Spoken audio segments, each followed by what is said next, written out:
For 847 days, a 140-pound Great Dane named Atlas waited at the front of his kennel every morning. And every morning, people walked past. Not because he was aggressive, not because he was broken, just because he was too big, and the world wasn't ready for him yet. Until a retired man named Daniel sat down on the floor outside his kennel and waited back. His name was Atlas, and for 847 days, nobody stopped at his kennel. They walked past him the way people walk past things they've already decided aren't for them. A quick glance, maybe, sometimes not even that.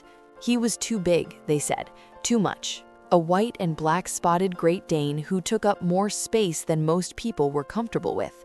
His head level with the counter, his paws the size of a grown man's hand. The shelter workers called him a gentle giant, but gentleness, it turns out, doesn't photograph well when you're a 140-pound Great Dane and your shadow alone fills a doorframe. So Atlas waited. He had come to Maplewood Rescue Center on a Tuesday morning in February, left tied to the front gate overnight with nothing but a torn blue collar and a note that said, "Too big, can't keep him." No name on the note, no explanation beyond those 4 words.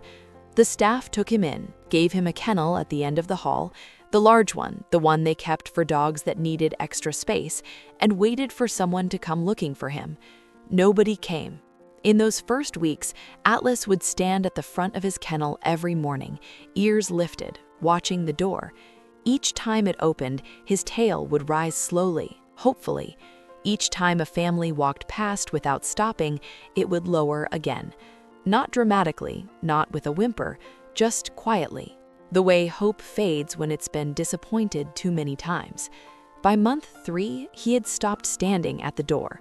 By month 6, he barely lifted his head. The shelter workers rotated his care. Everyone loved Atlas. Everyone also knew that loving a dog and adopting a dog are 2 very different things, and a 140-pound Great Dane in a city apartment is a hard sell regardless of how soft his eyes are. They tried everything: better photos, a new kennel card that listed his favorite things, slow morning walks, the sound of rain, having his ears scratched right at the base. A volunteer named Carol started bringing him a specific brand of treats on Wednesdays because she noticed he ate more on those days. He had a routine now, not the routine he deserved, but a routine. Wake up, eat, walk the concrete path behind the shelter, come back, sleep, repeat. 847 days of that same loop. Stories like this are exactly why they deserve to be told. And then, on a Wednesday morning in April, a man named Daniel walked into Maplewood Rescue Center, not looking for a dog, he would later say, just looking. Daniel was 58 years old, recently retired. His house, he said, had started feeling too quiet in a way he hadn't expected. He wasn't sure what he was looking for. He told the front desk volunteer he'd just have a look around. He walked the length of the kennel hall slowly, looked at the younger dogs first, the ones who jumped and barked and pressed their noses through the chain link. He smiled at them, kept walking, and then he reached the end of the hall. Atlas was lying on his side, facing the wall. He didn't hear Daniel approach, didn't perform, didn't try. Daniel stood at the kennel door for a long moment, reading the card. Atlas, Great Dane, approx 7 years, good with adults, loves rain, Wednesday treats. He read it twice, then he sat down on the floor outside the kennel and waited back. I see you still haven't subscribed, and honestly, that breaks my heart a little. Hit subscribe, you won't regret it.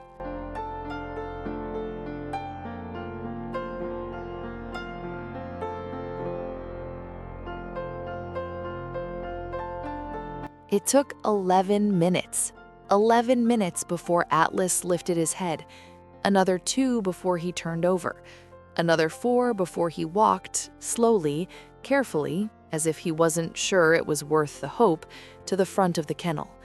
He didn't bark, didn't jump, he just stood there, looking at the man sitting on the floor, and waited.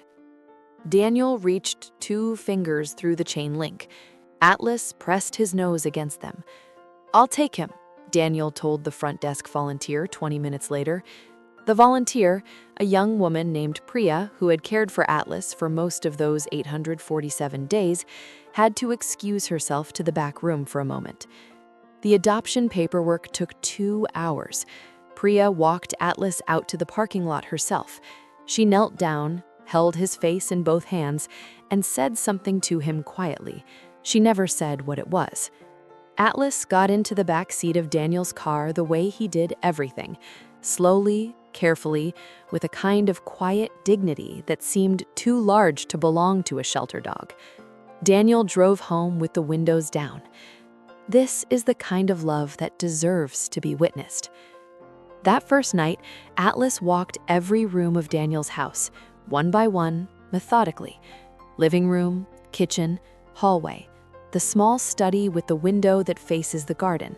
He sniffed the corners, checked the perimeter, then returned to the living room and lay down at Daniel's feet. He didn't move for the rest of the night.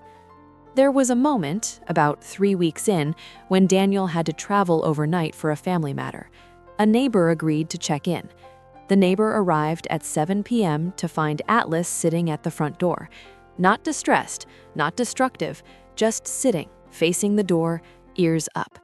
He ate when she put down the food, accepted the brief walk, but he returned to his post at the door immediately after and stayed there until Daniel's key turned in the lock at 6:40 the following morning. Daniel found him in the same spot. Atlas stood, stretched the long, slow stretch of a dog who has been still for a very long time, walked over and pressed his head against Daniel's leg. That was all.